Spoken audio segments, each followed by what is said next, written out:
guys follow Packer Girl on X, she's always on top of this, man. If you follow her, you're going to find out what the hell is going on when it comes to the localizers. So she posted this up. Breaking.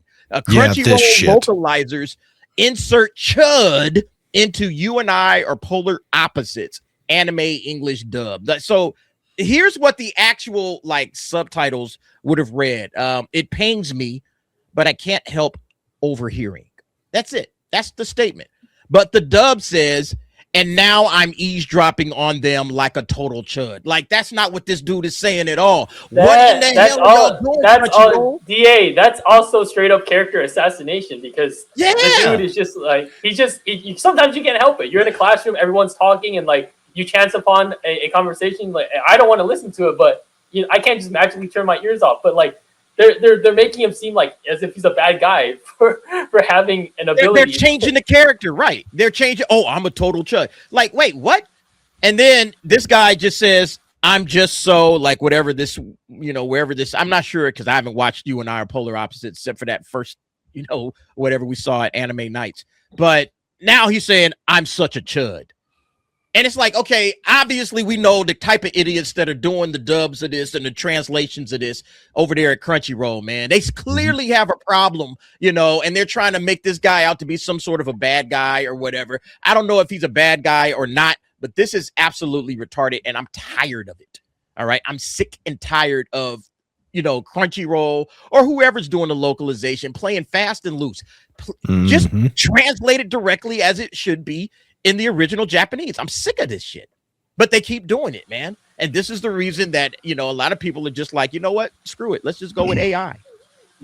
That's why I keep telling DA and the, everyone in here who's watching to hop on the Japanese grind cause, because it, in an ideal world, we wouldn't have these problems with all these like localizers fucking up the shows. We could just like pay for Crunchyroll, get all our anime in one place and just have a good time, but that's not the world we live in. And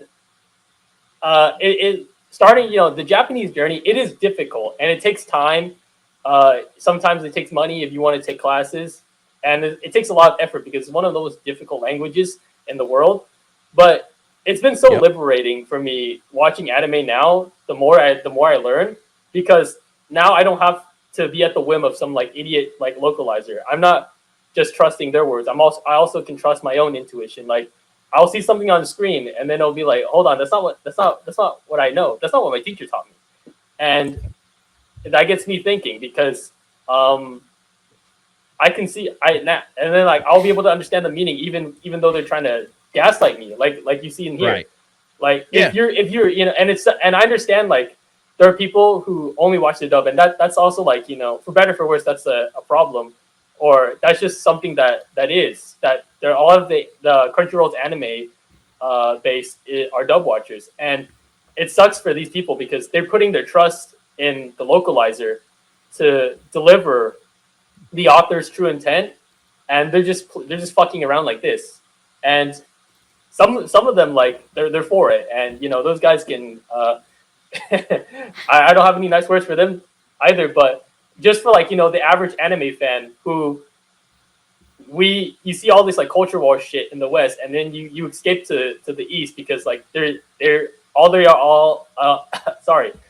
about is entertainment. There's less of the politics there because for one, we don't understand it, and two, like it's less prevalent. Now they're gonna have like they don't want to be part of a culture war, so they're ignorant to it, or they don't want to have to think about it. And I feel for those people because it's like. You leave one battleground and you enter another one. But I think at this point, you're trying to escape away from woke Hollywood, and you get over here and say, "Oh man, now I got some anime that I can watch. This is great." And now their localizers are absolutely destroying it, man, because it's like, yo, I just want to be able to watch the show, and now I'm getting this type of stuff. All right, Packer Girl again. Localizers insert male fragility in 2 anime English dubs this week. Where it wasn't there, all right. Hama-Kimi, all right, male fragility. You and I are polar opposites. Fragility.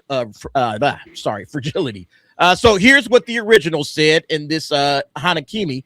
Of course, there are things a tough girl like you wouldn't understand. That's all it said. There are things a tough girl like you wouldn't understand. and they threw in, you are a tough girl and therefore too strong to fully understand male fragility. And it's like, what the fuck is this?